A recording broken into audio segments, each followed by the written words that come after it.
Boa noite, irmãos. A graça e a paz de nosso Senhor Jesus Cristo. Eu quero, antes de tudo, expressar minha sincera e pública gratidão a Deus pela vida desta igreja, a vida do seu pastor Ivan, pelo convite, pela maneira tão atenciosa com a qual me recebeu.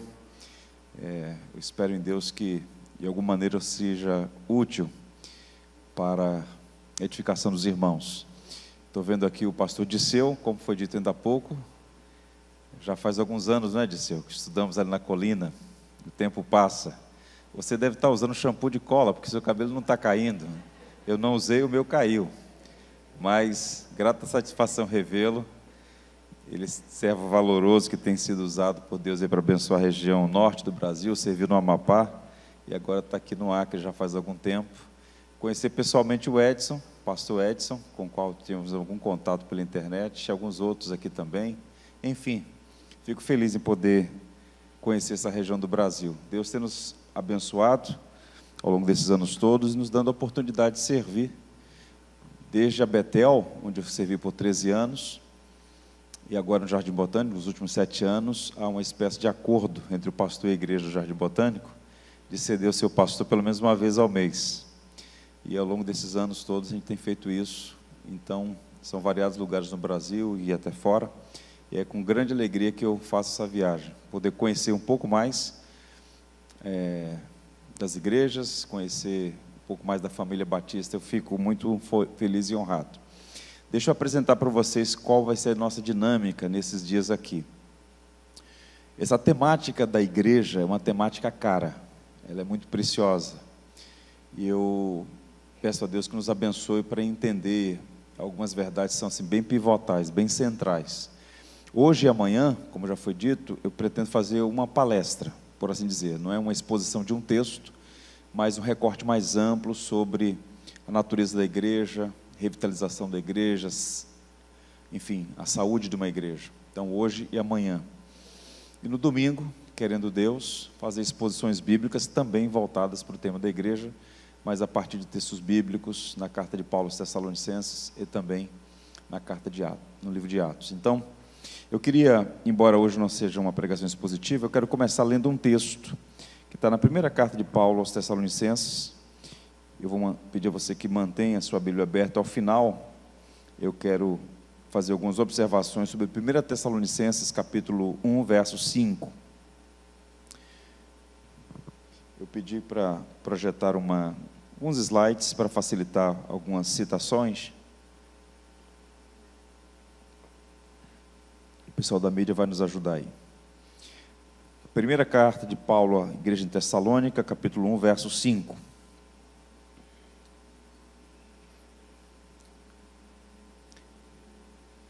Diz assim a palavra do Senhor: porque o nosso evangelho não chegou até vós tão somente em palavras, mas sobretudo em poder, no Espírito Santo, em plena convicção, assim como sabeis ter sido o nosso procedimento entre vós e por amor de vós. Que o Senhor nos abençoe. A história da igreja evangélica no Brasil, ela é muito interessante, porque ela já tem uma longa jornada. A primeira presença evangélica no Brasil aconteceu no século XVI, no que hoje é chamado Rio de Janeiro, com a presença dos missionários enviados de Genebra para Guanabara no século XVI, quando o Brasil, aquela região, era uma colônia francesa.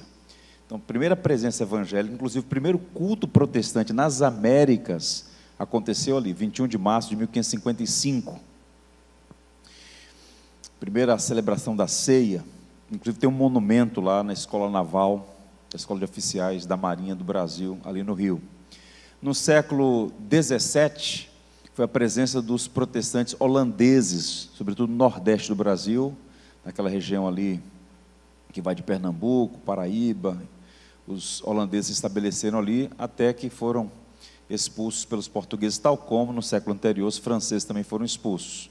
O século XVIII foi um século que é chamado de período trevoso, porque não há registro da presença evangélica, era proibido a presença de protestantes em solo brasileiro.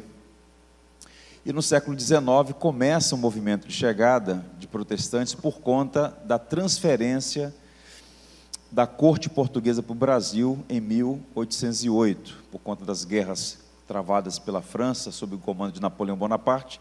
Eles chegaram aqui e em 1810 assinaram um documento, a abertura dos portos às nações amigas. Então começaram a chegar os ingleses, e os ingleses, boa parte deles anglicanos, protestantes. Então a Constituição de 1824 abria a possibilidade de culto, desde que as igrejas não tivessem aparência de igreja. Não podia ter sino, não podia ter vitral, não podia ter cruz. Então eram casas sem aparência da igreja. E a partir de então, século XIX, é que começa a chegar os protestantes de missão. Chegaram luteranos no sul do Brasil, mas protestantes de missão começaram a chegar então presbiterianos, congregacionais primeiro, depois presbiterianos, metodistas e nós batistas. O que eu estou contando essa história? O século XIX foi um século difícil para os protestantes, mas o século XX a igreja avançou substancialmente. Crescemos muito, mas muito. O Brasil hoje é objeto de estudo em várias partes do mundo, fenômeno evangélico no Brasil. Para vocês terem uma ideia, Paris inteira tem 70 igrejas. A cidade mais visitada no mundo tem 70 igrejas, Paris. E nenhuma delas pode ter uma placa na porta. E aqui nós temos esse fenômeno da multiplicidade de igrejas, muitas igrejas. Primeiro as igrejas históricas, e depois o fenômeno pentecostal, com a Assembleia de Deus, e aí uma miríade de outras igrejas. Mas qual é a questão em destaque aqui? Na atual conjuntura, a igreja evangélica no Brasil, ela pode ser comparada a um grande oceano com um palmo de profundidade. Ela cresceu em número, mas esse crescimento, muito por vezes, foi comprometido por doutrinas estranhas à fé cristã e práticas também estranhas à fé cristã. De modo que hoje nós temos dois desafios nesse Brasil continental. Nós temos o desafio de plantar novas igrejas, ainda há espaço para a plantação de novas igrejas, há muitos municípios que não há presença de nenhuma igreja evangélica, e pensando no contexto batista, muitos outros municípios que não têm nem presença do trabalho batista. Mas ao mesmo tempo, além do desafio de plantar igreja, nesse momento nós estamos plantando uma igreja em Natal e uma igreja em Navegantes, ali em Santa Catarina, Igreja Batista Jardim Botânico, em parceria com outras igrejas. Mas um dos grandes desafios na atual conjuntura é revitalização de igrejas. Há muitas igrejas, eu digo muito aqui de forma consciente, muitas igrejas que estão enfermas, e tantas outras que estão mortas espiritualmente. E a pergunta é, uma igreja pode morrer? Olhando para esse cenário brasileiro geral, uma igreja pode morrer? E é preciso dizer o seguinte, a igreja é de Deus, ela foi comprada pelo precioso sangue de Jesus Cristo, e Ele mesmo a preservará. O Senhor é bom, é perfeito em todos os seus caminhos, Ele é o supremo e bom pastor. Então, eu gosto muito de Isaías, o profeta, quando ele diz, Ele, Jesus, verá o fruto do penoso trabalho de sua alma e ficará satisfeito. Então a gente não parte do pressuposto que Deus está frustrado, está triste, cabisbaixo, dizendo, olha o que está acontecendo. Deus é soberano. E a causa do Evangelho triunfará. A gente trabalha com o princípio da soberania de Deus. Agora, não obstante ao fato de que a causa do Evangelho triunfará e a igreja de Jesus Cristo está sob o seu governo, uma igreja local pode adoecer e até morrer. Eu poderia contar inúmeros casos para vocês, mas deixa eu contar um caso bem emblemático, da primeira igreja batista em Columbus, Ohio, nos Estados Unidos. Essa igreja foi organizada em 1898, e ela se estabeleceu como uma potência missionária naquela cidade, uma igreja forte, um prédio bonito, como vocês podem observar aí talvez nas fotos, olha aí, está vendo? Uma construção imponente. Mas em algum momento essa igreja começou a enfraquecer em duas direções, e geralmente é uma relação bem causa e efeito.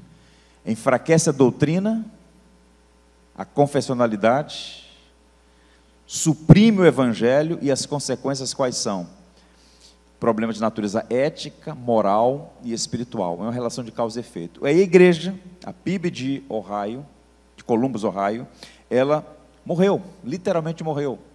A membresia envelheceu, os jovens foram embora, e com o tempo havia um número ínfimo de pessoas, eles não tinham como manter aquela estrutura, a igreja então vendeu espaço para uma casa de show. E aí você tem onde a igreja adorava, publicamente, agora é uma boate. Isso acontece no mundo todo, na Europa de um modo geral, especialmente na Inglaterra, Escócia, nos Estados Unidos, sobretudo na parte norte dos Estados Unidos, e aqui no Brasil algumas igrejas foram vendidas, propriedades já foram vendidas, porque a igreja que não é prédio, a igreja são pessoas, a igreja adoeceu e morreu, só tinha agora a estrutura. Pois bem, é interessante porque uma igreja sim pode vir a morrer, e muitos estão enfermas, se nada for feito, morrerão. Agora tem outra coisa curiosa nesse processo, é que nós, como disse o profeta, registrou o profeta, a palavra do Senhor, nós vemos a aparência, Deus vê o coração. Algumas igrejas estão visivelmente adoecidas e mortas, outras têm aparência de que estão vivas, mas estão mortas. Olha o que disse o Senhor Jesus Cristo, na carta de Apocalipse, no livro de Apocalipse, uma das cartas é dirigida à igreja em Sardes. Ao anjo da igreja em Sardes escreve: conheço as tuas obras. Agora veja, que tens o nome de que vives, estás o que, gente? Morto. Ser vigilante, consolida o resto que estava para morrer, porque não tenho achado íntegras as tuas obras na presença do meu Deus. Muitas igrejas têm aparência de que estão vivas. Quais são as aparências, os sinais aparentes de uma igreja viva? Tem uma boa estrutura, os cultos estão cheios, algumas têm influência política na comunidade, têm recursos econômicos. Alguém diz assim: caramba, que boa igreja, está aí uma igreja viva. Mas quando o Senhor passa em revista, porque percebam, o diagnóstico é feito pelo próprio Cristo: tens a fama de que está viva, mas está morta. Então é possível que haja muita propaganda de coisa viva, quando na verdade, à luz do Evangelho, a coisa não é bem assim. Então vejam, geralmente uma boa igreja pode adoecer e morrer, e o ponto é, igrejas mortas estão mortas por algum motivo. Eu quero trabalhar a partir desse pressuposto: igrejas mortas estão mortas por algum motivo. Geralmente é uma boa razão pela qual a igreja precisa ser revitalizada. Igrejas têm como frequência, elas minguam de tamanho, de efetividade, por causa de um evento traumático, uma liderança deficiente, e aí tem o fenômeno da erosão espiritual, que é um processo lento, sutil, que de repente fica mais visível a fraqueza daquela igreja. A realidade batista no Brasil, eu estou no contexto de uma igreja batista, eu sou batista de 4ª geração na minha família. Fui membro de uma igreja que foi fundada em 1901. Então, eu digo para os irmãos com o coração apertado: a realidade da igreja batista no Brasil, ao contrário, na contramão do que alguns parecem sugerir, ela não é, em linhas gerais, uma realidade muito boa. Nós temos muitas igrejas, nós somos a maior denominação histórica da América Latina, em tese, 15 mil pontos de pregação, de norte a sul do Brasil, igrejas e congregações, mas o cenário geral não é bom. Quando Mark Dever assumiu a igreja em Capitol Hill, em Washington, D.C., isso no ano de 1994, toda aquela região já tinha sido colapsada pelo liberalismo teológico. Ainda hoje lá as igrejas são absolutamente estranhas ao Evangelho, tanto na doutrina quanto na prática. E a igreja fica a 2 quadras do Capitólio. Ele assumiu uma igreja histórica com 40 e poucos membros, havia falecido espiritualmente. Ele começa então um trabalho de revitalização, e aí que surge, ele elabora a partir de obras de antigos batistas o conceito de igreja saudável, as marcas de uma igreja saudável. E quando Dever assumiu aquela igreja, ele fez uma investigação, uma radiografia daquele contexto, e ele entendeu o seguinte: que os batistas naquela região dos Estados Unidos podiam ser comparados a um homem que sofreu um acidente, uma colisão frontal com o carro, ficou em coma por 2 meses, e quando acordou só lembrava de uma coisa: missões. Toda a teologia, toda a confessionalidade, toda a eclesiologia tinha colapsado, tinha dado um apagão. E é interessante isso, porque nós temos um DNA missionário, nós nascemos como um povo missionário, perseguidos na Inglaterra no século XVII, só anglicanos podiam ter culto público, os dissidentes, os separatistas, e nós éramos dissidentes, separatistas, saímos do contexto da igreja da Inglaterra, éramos perseguidos, mas mesmo assim conseguimos avançar e nos tornamos uma potência dos dois lados do Atlântico. E a primeira sociedade missionária da história foi organizada por batistas. 1792, William Carey, Andrew Fuller, 12 homens organizaram aquilo, e o século XIX se tornou o século das missões cristãs. Nós somos um povo missionário. O mandato missionário foi delegado à igreja. Fazer missões não é uma opção. Spurgeon, o maior pregador batista da história, disse: ou você é um missionário ou você é um impostor. Todo cristão é um missionário. Resta saber se ele é fiel ou infiel. Então a questão não é suprimir a causa missionária. O problema é usar a obra missionária como uma cortina de fumaça para esconder os problemas mais profundos, mais graves. Se você estiver numa cidade, num bairro, com 5 igrejas batistas, são 5 igrejas batistas diferentes. Perdemos identidade, perdemos confessionalidade, perdemos liturgia, culto. E razão pela qual há muitas igrejas batistas que de batista só tem o nome. Então vejam, o mosaico é sombrio: erros doutrinários, pentecostalização litúrgica, mentalidade business, linguagem de mercado, tradicionalismo morto, desfibramento moral, os escândalos de norte a sul, inclusive envolvendo líderes, concessões éticas inaceitáveis, governo piramidal, o que não existe na igreja batista. Toda igreja batista, genuinamente batista, ela é autônoma e autogovernável. Não existe ingerência de convenção, de associação ou de um pastorzão sobre uma igreja local. É a própria congregação que se autogoverna, elegendo seus pastores, seus diáconos. Mas o que nós temos agora? Igreja batista com logomarca. E vai plantando igreja com aquela logomarca, com um único CNPJ, respondendo a uma personalidade. Esse modelo piramidal, isso não é igreja batista. Diametralmente oposto ao conceito de governo congregacional e o empobrecimento espiritual da igreja e outras coisas mais que eu poderia mostrar aqui aos irmãos. A gente vive hoje uma crise de identidade a maior em 153 anos. Então nós temos vários problemas. Mas vamos lá. A pergunta que nós devemos fazer para pensar em igreja saudável, igreja viva, missionária, influente na sua comunidade, a primeira pergunta é: o que é uma igreja? Se você não tiver claramente a identidade estabelecida, você vai errar na missão. Identidade e missão são correlatas. Quem não sabe quem é, vai errar no propósito pelo qual existe. E a pergunta é: o que é uma igreja? Um autor chamado Benjamin Kitt, o maior teólogo batista do século XVII, num livro que os irmãos aqui receberam, os pastores, o pastor falou desse envio do material da Pronobis, A Glória da Verdadeira Igreja, o primeiro manual de eclesiologia batista publicado na história. Nesse texto, Benjamin Kitt diz assim: uma igreja de Cristo, de acordo com a instituição do Evangelho, é uma congregação de cristãos piedosos que, tendo sido batizados após profissão de fé, como assembleia declarada, em acordo e consentimento mútuos, entregam-se a Deus e a si mesmos, de acordo com a vontade de Deus, e encontram-se regularmente em um local para o culto público e adoração a Deus, entre os quais a palavra de Deus e as ordenanças. Aqui ele usa a palavra sacramento, que era muito comum no século XVII. Então o que quer dizer com isso? Ele está fazendo aqui uma definição básica do que é a igreja.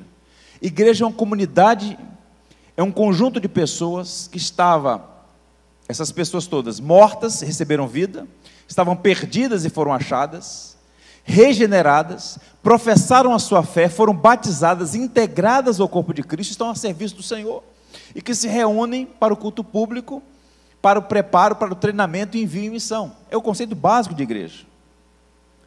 Quando os missionários pioneiros chegaram no Brasil, século XIX, primeiro Begbie, depois Taylor, exatamente nos anos de 1881 e depois de 82, século XIX, uma das primeiras coisas que eles fizeram foi traduzir um documento chamado Confissão de Fé de New Hampshire.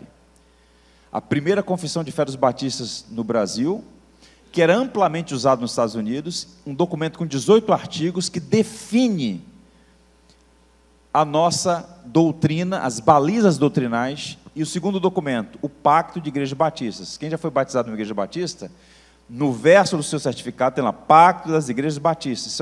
Esse aí é um documento, é um compromisso entre os membros. Porque vejam, a confissão de fé governa a doutrina, o pacto governa a ética, a relação dos membros, porque o compromisso é com Cristo, mas também uns com os outros. E no artigo da confissão de New Hampshire, no que tange à natureza da igreja, o documento diz assim: cremos que uma igreja visível de Cristo é uma congregação de crentes batizados que se associam pactualmente na fé e na comunhão do Evangelho.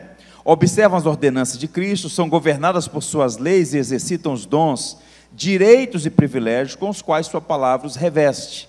Seus únicos oficiais bíblicos são os bispos ou pastores e os diáconos, cujas qualificações, reivindicações e deveres são definidos nas epístolas a Timóteo e Tito. De igual modo, reverberando o que lá atrás o Benjamin Kitt havia dito. Se você pegar a história das nossas confissões, todos os artigos que falam sobre igreja falam basicamente a mesma coisa.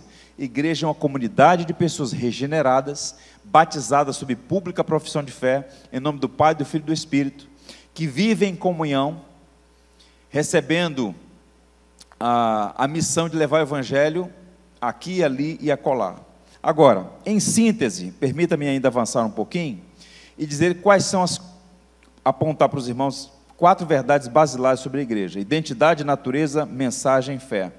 Identidade: a igreja é uma comunidade dos remidos, por isso nós somos contrários ao pedobatismo. Temos uma relação amistosa com congregacionais, com presbiterianos, mas uma igreja batista, ela não batiza bebê, porque o batismo deve ser precedido por uma pública profissão de fé. Quem crer e for batizado será salvo, tem que crer. Nós amamos nossos filhos, nós amamos as nossas crianças, mas Deus não tem netos. Os nossos filhos são filhos de Deus ou ainda não nasceram de novo, e nós oramos para que Deus, na sua misericórdia, os salve também. E quando eles são salvos, eles professam a fé e são batizados. Portanto, é uma comunidade regenerada. Natureza: a igreja é corpo formado de pessoas regeneradas. Mensagem: a igreja recebeu a missão de proclamar o Evangelho de Jesus Cristo. Somos missionários. O método de Deus para salvar pessoas é por meio da pregação do Evangelho. Por isso nós todos, a igreja publicamente, e cada um em particular, deve anunciar o Evangelho. E a fé: a igreja é herdeira de um tesouro que ela deve preservar e proclamar as verdades do Evangelho. Por isso a igreja tem o quê? Escola bíblica, tem seminário, tem conferência, tem biblioteca, tem livraria, tem catequese, tem instrução, para que os que são convertidos recebam mais profundamente as verdades do Evangelho e vá passando adiante a tocha do Evangelho. Alguns pressupostos inegociáveis: a igreja de Deus tem sua origem na vontade de Deus e foi chamada para a glória de Deus. Igreja não é coisa de homem, embora muitas organizações religiosas com placa de igreja, não é igreja, é negócio, inclusive de família. Às vezes tem até disputa judicial, porque é negócio de família. Mas a igreja é de Deus, a origem é o Senhor. Agora, quando enfermas, divididas ou enfraquecidas, as igrejas necessitam da graça de Deus para serem vivificadas. E eu posso dizer aos irmãos, sem medo de errar, há um expressivo número de igrejas que precisam ser revestidas da graça de Deus para terem vida novamente. E o terceiro pressuposto: revitalização de igrejas é uma ação de Deus sobre o seu povo, pela sua palavra e por sua graça, trazendo nova vida e novo ânimo. Isso acontece, irmãos, isso acontece. Eu sou testemunha do que eu estou a dizer. Deus pode e tem feito no decurso da história uma genuína obra de revitalização, de renovação, de trazer novo ânimo, nova vida à igreja. Há um autor apontado como um dos grandes pregadores do século passado, chamava-se Martin Lloyd-Jones. Por 32 anos ele foi pastor titular da Capela de Westminster, em Londres. E naquela igreja ele fez várias conferências. Uma delas era uma conferência teológica, em que ele convidava alguns preletores e ele mesmo fazia muitas boas preleções. E numa dessas preleções ele fala sobre avivamento, e ele era um galês, ele sabia do que tinha acontecido na Inglaterra, em Gales. Então, ele, tratando sobre esse assunto, ele disse algo interessante. Ouçam, avivamento é uma experiência na vida da igreja, quando o Espírito realiza uma obra em comum. Ele a realiza primariamente entre os membros da igreja. É um reviver dos crentes. Não se pode reviver algo que nunca teve vida.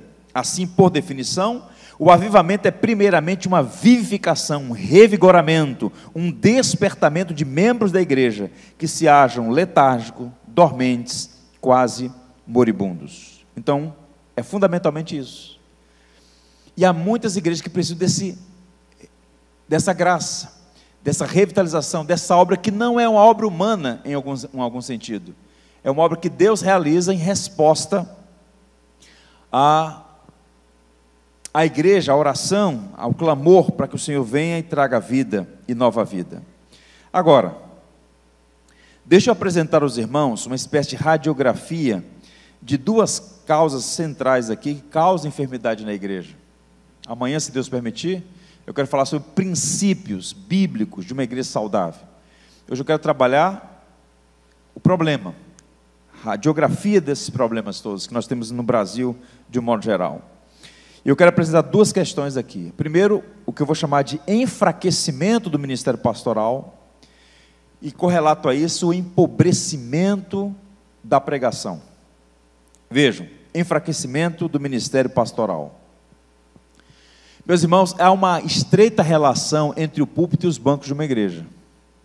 Vejam, eu estou numa igreja batista. Eu tenho aqui um púlpito, tenho ali os bancos. As pessoas podem não enxergar isso claramente, mas uma igreja, ela é o que é o seu pastor, para o bem ou para o mal. De modo que quando o ministério pastoral é enfraquecido, a igreja também é enfraquecida. Parte dos problemas que nós temos no Brasil hoje é porque o ministério pastoral está colapsado, está numa crise aguda. Nós tivemos dois problemas que, somados, criaram um grande problema. Dois problemas que criaram um grande problema. O liberalismo teológico, que é uma tentativa de adequar a fé cristã às filosofias humanistas nascidas na França e na Alemanha, suprimindo toda a realidade metafísica, sobrenatural, reduzindo o cristianismo simplesmente à ética. Então o negócio de Deus tornando o homem, morte na cruz para remissão de pecados, céu, inferno, condenação, ira, não. Evangelho é amor, é boas obras. O liberalismo teológico reduziu o cristianismo a simplesmente ética. E causou muitos males na Europa, nos Estados Unidos e no Brasil. E essas perspectivas equivocadas adentraram os seminários. Quando eu estudei no Seminário do Sul, Seminário Teológico Batista do Sul do Brasil, no início dos anos 2000, boa parte dos nossos professores eram incrédulos. Não acreditavam em doutrina da Trindade, não acreditavam na ressurreição, desconfiavam das Escrituras como palavra de Deus. E qual o resultado desse processo? Um gap de 30 anos, 40 anos, com má formação no ministério pastoral. Não há pastores. Deixa eu lhe dizer uma coisa, para você colocar na sua agenda de oração. Você quer o bem do Brasil? Você quer o bem da igreja brasileira? Dobre seus joelhos e diga: Senhor, levanta obreiros para essa seara. Lembre-se do pedido de oração de Jesus: envie obreiros para essa seara. Não há pastores. É uma crise. E o enfraquecimento do ministério pastoral implicou no enfraquecimento das igrejas. Pastores mal preparados, e por mal preparados não estou falando que não tenha conhecimento, que alguns pastores conseguiram estudar, uma boa graduação, mestrado, doutorado, fizeram vários cursos, têm uma visão interdisciplinar de várias ciências, mas pastor é mais do que isso. Não adianta simplesmente ter conhecimento, disciplinas variadas. Pastor bíblico, ancorado nas Escrituras, bem formado, geralmente, historicamente, é um pastor que forma outro pastor. O seminário ajuda, mas quem forma um pastor é outro pastor. Então, voltando, 30, 40 anos de má formação, e nós temos hoje esse cenário. Eu estou no Rio de Janeiro, capital do Brasil Batista. O cenário das igrejas batistas no Rio de Janeiro é lamentável. A conta chegou. E o resultado está aí. Igrejas numericamente inexpressivas, periféricas, e as que estão nos centros, e as que têm maior influência, maior recursos, sem nenhuma fundamentação bíblica, dominadas por pragmatismo, por doutrinas estranhas, e esse cenário complicado que a gente está enxergando aí, Brasil afora. Então, o ponto é, nós temos um problema que começou lá atrás, o resultado chegou, e um dos resultados é o enfraquecimento do ministério pastoral. Agora vejam, há muitos perigos e tentações no ministério pastoral. E quando nós falamos de tentações, geralmente as pessoas pensam imediatamente em pecados de natureza sexual. Mas há outras tentações que perturbam a vida de um pastor. Paulo, o apóstolo Paulo, o maior pregador, o maior teólogo do cristianismo, ele tinha uma disciplina, essa palavra é muito importante, disciplina. Ele disse assim: esmurro o meu corpo e faço dele meu escravo, para que depois de ter pregado aos outros, eu mesmo não venha a ser reprovado. Ele está usando uma linguagem metafórica. Ele está falando, eu tenho disciplina, para que no final dessa jornada, eu não venha a ser reprovado. Preguei a tantos e eu mesmo fui reprovado. Ou seja, Paulo tinha essa preocupação de não se perder no caminho, e alguns pastores se perderam no caminho, e o resultado está à vista. E deixa eu mostrar para vocês duas tentações que levaram muitos pastores. Primeiro, o pragmatismo, que é uma filosofia terrível. Em linhas gerais, o pragmatismo ensina o seguinte: o que dá certo é certo. O pragmatismo leva a avaliar o sucesso ou fracasso do ministério por número de batismos, de presença, orçamentos, construções e outros critérios tangíveis. Então o camarada diz: quantos membros tem a sua igreja? Tantos. Está indo bem. Ou está indo mal.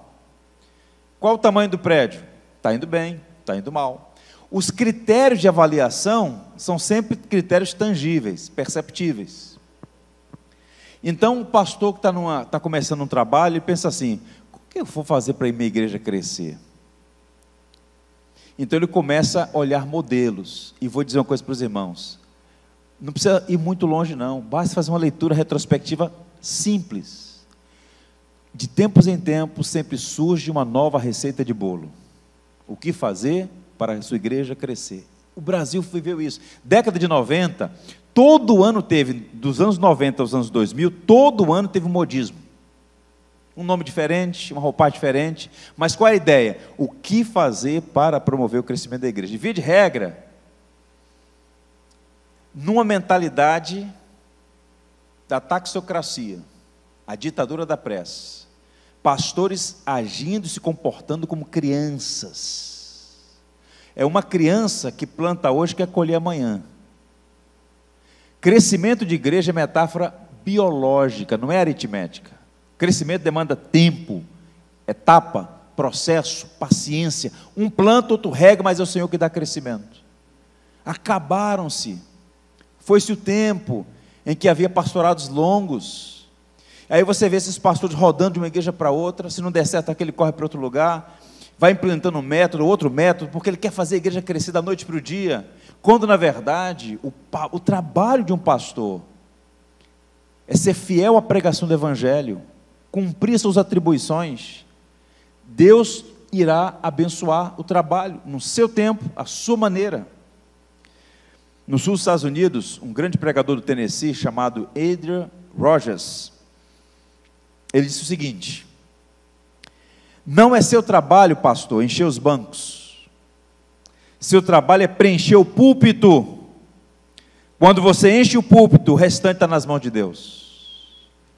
Quando uma igreja cresce, porque o evangelho está sendo pregado, as doutrinas da graça estão sendo anunciadas, de fato está tendo conversões, o povo de fato está crescendo em santidade, em vida, isso é crescimento.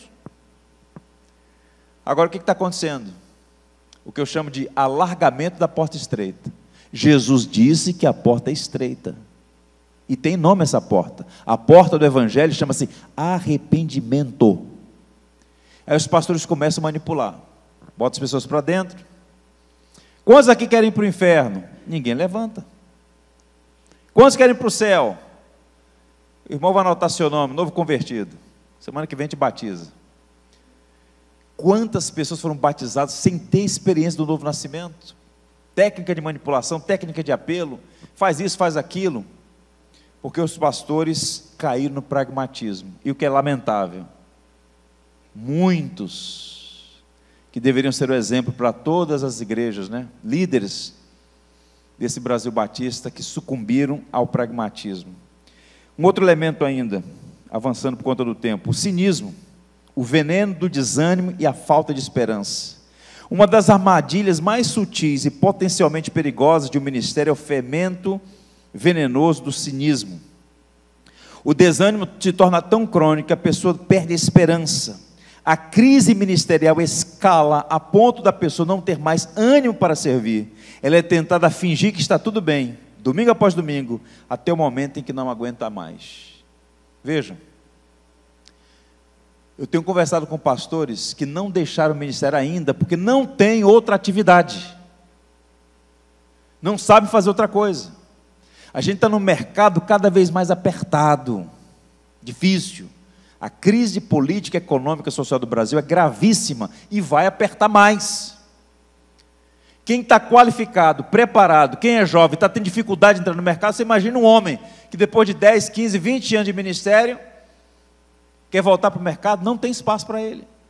Então ele permanece no ministério, mas o coração não está mais ali. O que é o cinismo? Estou falando da filosofia de Diógenes, o filósofo. Estou falando cinismo como, digamos, um falseamento da realidade. Ele está ali, mas está porque não tem outra opção. Eu converso com vários pastores, e eles dizem, olha, se eu pudesse fazer outra coisa, eu não estaria no ministério. Eu lembro que com 1 ano de ministério, não tinha nem 1 ano ainda, eu fui pregar numa grande igreja no centro do Rio. Cheguei um pouco antes, sentei no gabinete para conversar com o pastor antes de começar o culto, e um jovem pastor, ele olhou para mim e falou assim, domingo é meu pior dia. Aquilo me chocou tanto. Eu falei, meu Deus, como que esse homem pode pastorear a igreja se domingo é o seu pior dia? É evidente que o pastor não é um super-homem, tem dia que o pastor não está bem, mas aquela frase dele chocou demais, domingo é meu pior dia. Ele vai arrastado, ele vai pelas circunstâncias, e aí o que acontece? Você não tem pregação genuína, você não tem amor pelo rebanho, e as consequências estão aí. E há muitos, meus irmãos, muitos. Conversei com um pastor em Fortaleza, ele diz, olha, eu estou aqui até surgir uma oportunidade. Quantos casos eu tenho ouvido? Motivos: hesitação da igreja em acompanhar sua visão ministerial e abraçar o trabalho. Tem muitas igrejas que sepultam os pastores, matam os pastores. Frustração ministerial, quando expectativas não são atendidas. Conflito com membros que passam a sabotar o ministério pastoral. A quantidade de ímpios nas igrejas. Outra coisa, sumiu com disciplina. O que é que acontece nas igrejas hoje? Não tem mais disciplina. A única disciplina que acontece é quando uma jovem engravida fora do casamento, quando há um adultério, ou seja, pecados sexuais. Mas há outros pecados que precisam ser tratados, e se não houver penitência, arrependimento, tem que ser tratado com disciplina. Há muitas igrejas enfermas por causa do porão dos pecados ocultos. O pecado rouba a vida da igreja, o pecado drena a energia da igreja. Sem disciplina, e as igrejas não fazem mais disciplina. Fui outro dia pregar numa igreja na região dos Lagos, perguntei ao pastor, quantos membros tem a sua igreja? Ele falou assim, uns 1.200. Olhei, falei, rapaz, aqui não cabe 400 pessoas. É porque aqui eu tenho 4 hall de membros. Eu tenho os ativos, inativos, idosos, e ele inventou tudo. Eu falei, meu Deus, de onde é que você me tirou isso, gente? Não, aqui a gente não exclui não, pastor. Aqui a gente vai deixando, só quando morre, com o tempo a gente tira. Não tem disciplina. Eu poderia falar mais outras coisas, mas deixa eu avançar um pouquinho por conta do tempo. Enfraquecimento do ministério pastoral, e em conexão a isso, empobrecimento da pregação. Irmãos, ouçam o que eu vou dizer para vocês, ouçam. Sermões mortos matam. Sermões mortos matam. A pregação da palavra é o principal meio de graça. A pregação opera 2 coisas. Ela infunde fé salvadora no coração do incrédulo. A fé vem pelo ouvir a palavra de Cristo. Sem pregação do evangelho não há conversão genuína. E mais, a pregação também nutre a fé dos salvos. Por isso a pregação é tão importante, porque promove genuína conversão e fortalece a fé dos que já são salvos. Quando a pregação é empobrecida, os efeitos estão aí, danosos. Ah, mas tem aquela igreja lá que o pastor não prega bem, mas a igreja está cheia. Isso é um problema. Estava na reunião no Seminário do Sul, com os reitores dos seminários do Brasil Batista, professores, pastores. E um pastor falou assim: olha, eu estou vendo um fenômeno estranho aqui no Brasil, porque tem igrejas que pregam, que fazem um trabalho direito, pastor ali, e o crescimento é lento, não está. E outras igrejas que o pastor às vezes faz umas barbeiragens lá, a igreja está crescendo. Eu falei: pastor, e o nome disso tem nome, chama-se crescimento rabo de cavalo, crescimento para baixo. Que crescimento sem respaldo bíblico é crescimento maldito. Tem muita igreja cheia, irmão, cheia de números, mas vazia de vida, porque um púlpito forte é a maior bênção para a vida da igreja. De igual modo, um púlpito fraco é a maior tragédia. O pastor Augusto Nicodemos disse: percebemos que muitos pastores e líderes das igrejas evangélicas no Brasil hoje tendem a colocar o estudo sério da doutrina bíblica em plano secundário, dando preferência a atividades e programações leves que não exijam exatidão e definições teológicas. Em muitos púlpitos ouvem-se sermonetes, reflexões superficiais e uma doutrinação vaga que não foi fruto de estudo profundo da palavra. Não resta dúvida, porém, que a sã doutrina é importante para a igreja. Conhecer bem o ensino apostólico que está firmado nele é crucial para a sobrevivência da verdadeira igreja no mundo. Então, sopa rala não nutre a fé de ninguém. Tem que ter pregação firme, forte, consistente. É sobre isso que eu quero falar amanhã com os pastores, sobre a supremacia da pregação. A última carta de Paulo, o apóstolo a Timóteo, é uma carta de despedida. É o documento mais emocionante do Novo Testamento, porque é o testamento de um pai para um filho.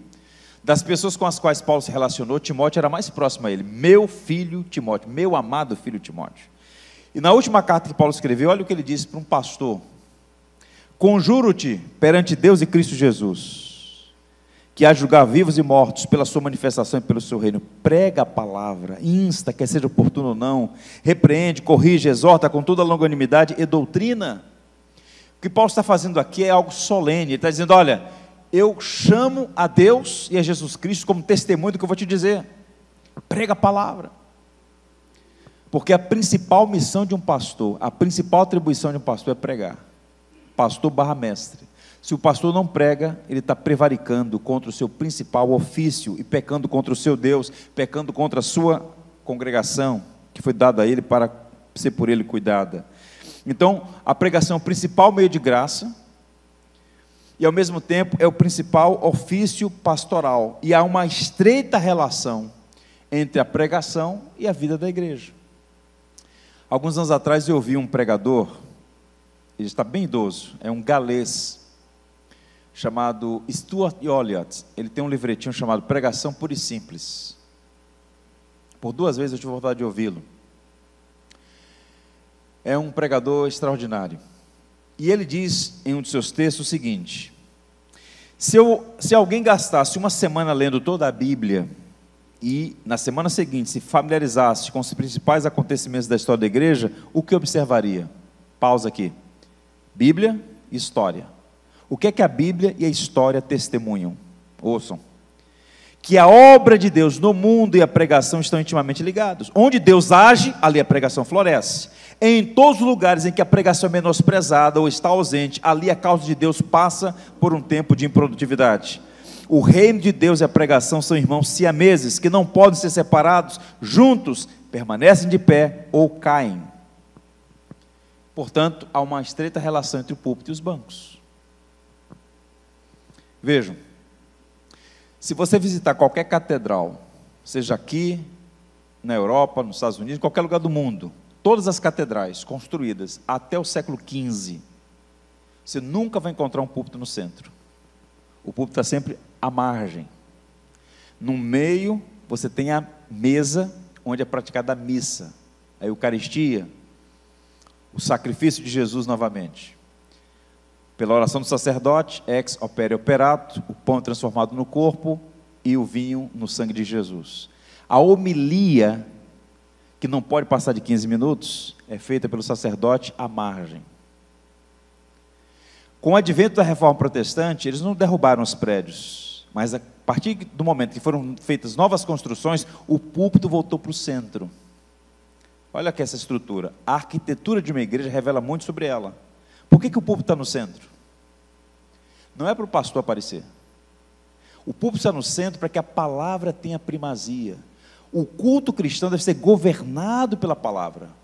Percebam, nós ouvimos a palavra, nós lemos a palavra, nós cantamos a palavra, nós oramos a palavra, nós vemos a palavra no batismo e na ceia. Nós pregamos a palavra, tudo é centrado na palavra.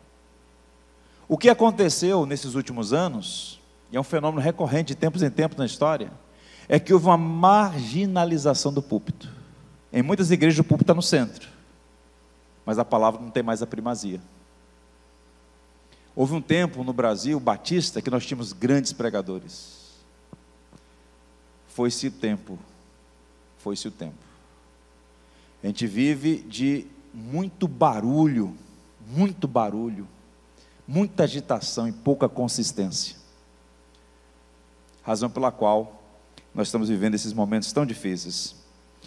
Paulo diz aos presbíteros de Éfeso, na despedida no porto de Mileto, registrado por Lucas no capítulo 20 de Atos, algo que todo pastor deveria dizer no seu leito de morte.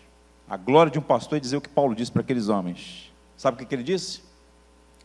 Jamais deixei de vos anunciar coisa proveitosa e de vos anunciar publicamente de casa em casa. Jamais deixei de vos anunciar todo o desígnio de Deus. Estou limpo do sangue de todos vocês. O que Paulo está dizendo é que ele pregou todo o conselho de Deus. E por isso estava limpo do sangue daquelas pessoas. O que significa dizer isso? Um pastor não tem mensagem. Pastor é mensageiro. A mensagem é do alto, é de Deus, é da palavra. O pastor não pode selecionar o que vai pregar para agradar as pessoas. Há coisas boas na Bíblia, agradáveis na Bíblia. Se eu chego aqui e digo para os irmãos: olha, o Senhor há de abençoá-los, abençoar seus filhos, encher de paz, de alegria, isso é maravilhoso ouvir. E a Bíblia tem muitas promessas maravilhosas para nós, mas a Bíblia tem coisas indigestas, difíceis, e os pastores não podem suprimir as partes difíceis e indigestas para falar só aquilo que é palatável. A mensagem tem que ser equilibrada, como Amós: boca de profeta, coração de pastor. E Paulo diz: eu estou limpo do sangue de vocês, porque eu nunca deixei de anunciar todo o conselho de Deus. Há pastores que vão pregando, chegam dentro da parte da Bíblia e saltam, deixam de lado, para não criar dificuldade. Então, vai sucateando a pregação. Eu creio que a revitalização da igreja, igrejas saudáveis, vivas, missionárias, começam com a revitalização do púlpito. É por isso que eu estou falando sobre isso hoje. O empobrecimento do ministério pastoral, o enfraquecimento do púlpito, geraram muitas consequências. E aqui a gente vai para o nosso texto que eu li inicialmente. O que está escrito lá em 1 Tessalonicenses 1, verso 5? Aqui nós temos o histórico do nascimento de uma igreja. Talvez a igreja plantada com mais rapidez na história. Por 3 sábados, Paulo pregou e surge uma igreja. A igreja para a qual ele se dirigiu 2 vezes, 2 cartas. E é interessante porque o registro do nascimento daquela igreja está em Atos 17. Paulo chegou lá, arrasou por 3 sábados, fez uma apologia da fé cristã, se converteram gentios, algumas mulheres distintas, alguns poucos judeus, e Paulo então sofreu uma perseguição, teve que fugir para Beré, depois para Corinto, depois ele envia Timóteo para saber como estava a fé daqueles irmãos. Timóteo traz informação, ele escreve então a primeira carta aos Tessalonicenses, que muito provavelmente é o primeiro documento do Novo Testamento. Se a sua Bíblia fosse em ordem cronológica, o primeiro livro não seria Mateus, seria a primeira carta de Paulo aos Tessalonicenses. Essa carta foi escrita no ano 49 depois de Cristo. E esse verso que eu li para os irmãos inicialmente, ele tem aqui, por assim dizer, o resumo missiológico. O que é que Paulo fez para promover o crescimento saudável de uma igreja viva e verdadeira? Eu queria mostrar para vocês aqui, mantenham os olhos nesse verso. Porque o nosso evangelho não chegou até vós tão somente em palavras, sobretudo em poder, no Espírito Santo, em plena convicção, como sabeis ter sido o nosso procedimento. Paulo lista aqui 6 coisas. Eu vou apenas pontuar, para lembrar os irmãos, o que é de fato, como é que surge, como é que nasce, como é que se mantém uma igreja saudável. A primeira coisa aí, irmãos, vejam, porque o nosso evangelho, irmãos, o que promove vida na igreja é o evangelho. Agora, sabe qual é o problema? Boa parte dos evangélicos não sabe o que é o evangelho. Lá na nossa igreja, no curso de membresia, a primeira aula é sobre o evangelho. Quando eu pergunto a alguém o que é o evangelho, eu tenho me surpreendido, porque a resposta ou é errada ou é superficial. Se alguém lhe perguntasse o que é o evangelho, qual seria a sua resposta? Geralmente as pessoas começam a falar sobre amor, sobre o que a gente tem que fazer. Irmãos, evangelho não é conselho, evangelho é notícia do que Deus fez em Jesus Cristo para nos salvar. O evangelho não é sobre o que você faz para ser salvo, o evangelho não é isso. O evangelho é o que Deus fez, o evangelho é a coisa mais extraordinária da história.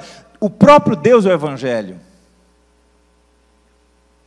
Quando a gente fala do evangelho de Jesus Cristo, começa Marcos lá, princípio do evangelho de Jesus Cristo, Filho de Deus. Princípio do evangelho. Quem ele é? O Deus encarnado, Salvador dos que creem, Senhor de todos. O que ele fez? Encarnação, morte, sepultamento, ressurreição, ascensão e retorno triunfal.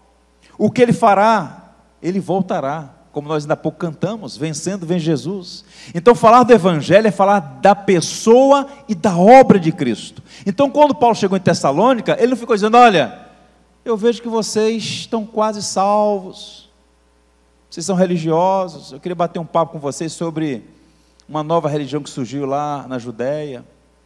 Paulo anunciou quem é Jesus e o que ele fez.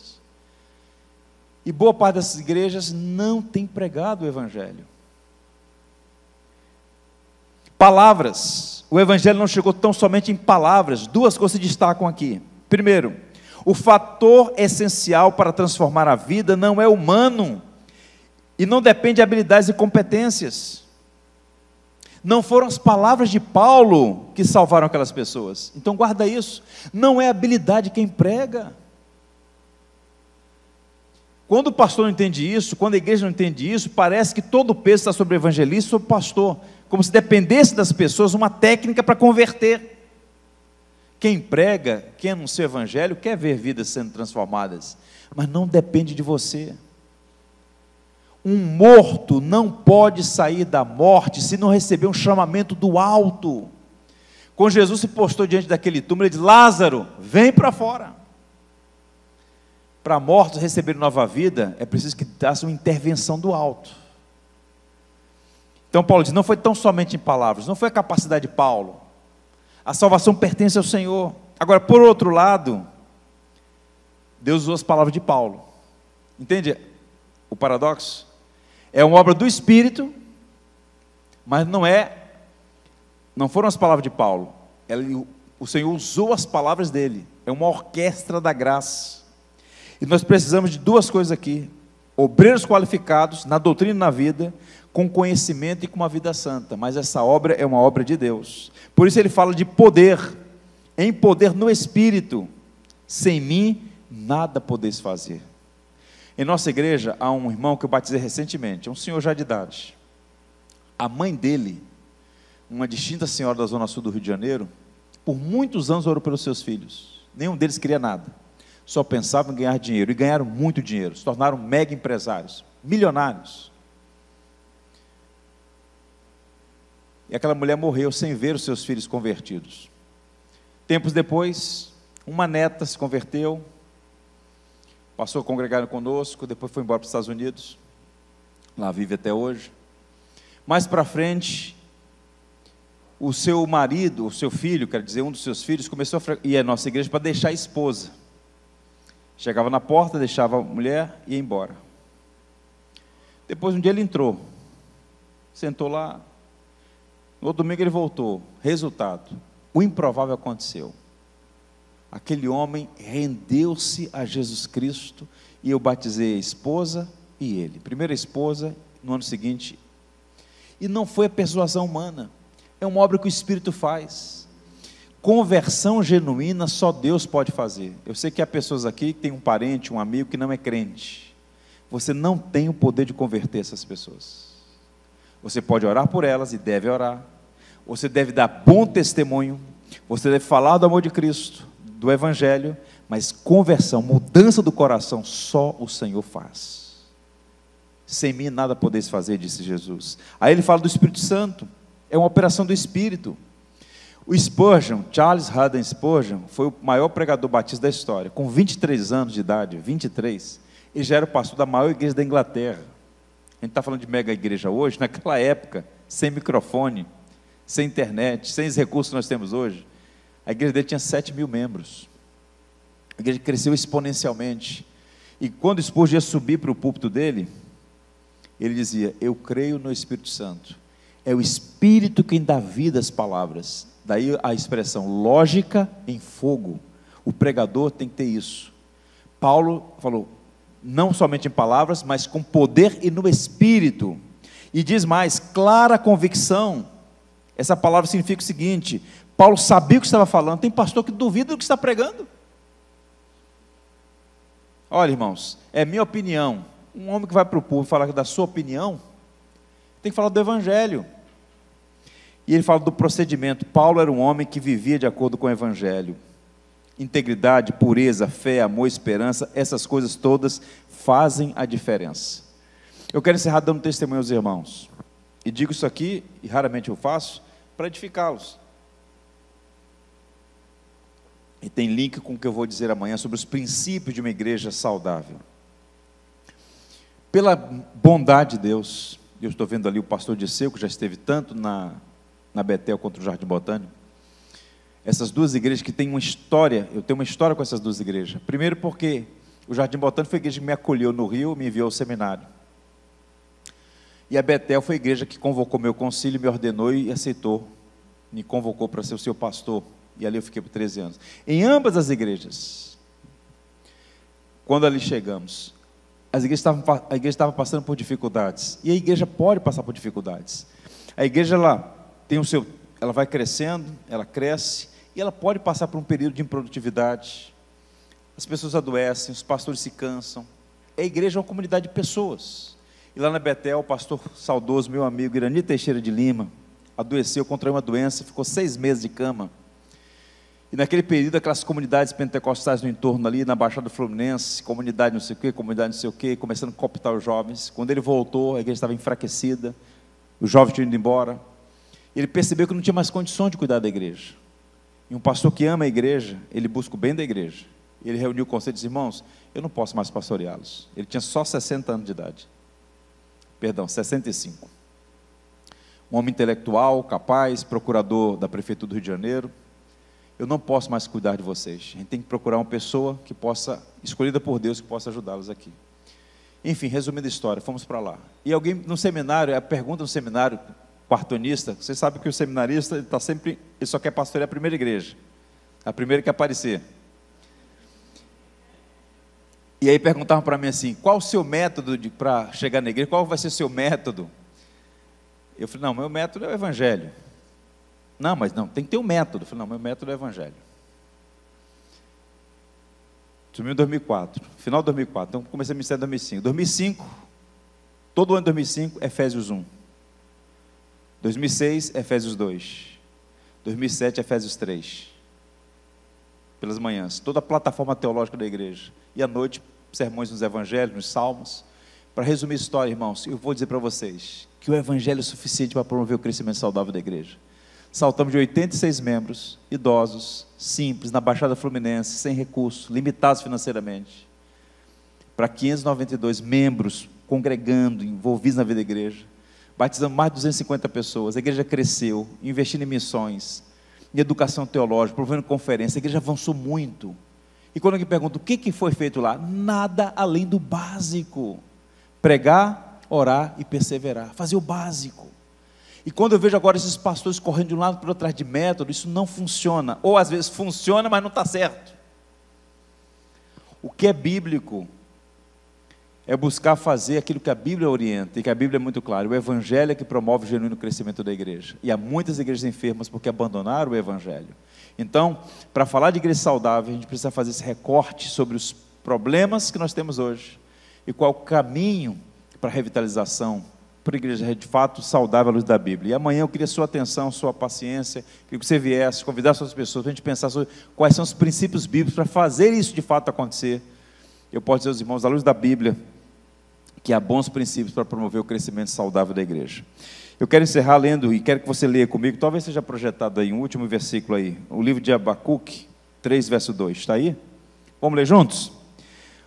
Ouve, Senhor, a tua palavra e temi. Aviva, ó Senhor, a tua palavra no meio dos anos. No meio dos anos, faze-a conhecida. Na tua ira, lembra-te da misericórdia. Que assim seja. Vamos orar. Deus bendito, nosso Pai, te damos graças, louvamos o teu nome, por tua palavra, pelas verdades do Evangelho expostas aqui. Te bendizemos porque a igreja sua foi comprada com o precioso sangue de Jesus Cristo. Nós sabemos que as portas do inferno não podem prevalecer contra ela, porque o próprio Cristo disse: edificarei a minha igreja. Não obstante a isso, nós sabemos, Senhor, que uma igreja pode ficar enferma, adoecer e até mesmo morrer. Por isso nós rogamos a tua misericórdia, que o Senhor preserve as igrejas no Evangelho, preserve os pastores no Evangelho, sustenta os teus servos para que não se desviem da missão essencial, que é pregar a tua palavra, amar o rebanho, ter uma vida de piedade, uma vida de santidade. Oramos pelas igrejas dessa cidade, desse estado, a fim de que o que o Senhor fez no passado, faça novamente, Senhor. Derrama o teu Espírito, concede graça, para que haja igrejas vivas, fortes, saudáveis, missionárias, levando a mensagem de salvação a todos aqueles que vivem nesse estado e nesse país. Oramos agradecidos pelo que o Senhor tem feito e por aquilo que o Senhor há de fazer. Abençoa-nos, amplia a nossa visão, nosso entendimento, para que possamos te servir mais e melhor, para a tua glória e para a nossa alegria, por Jesus. Amém.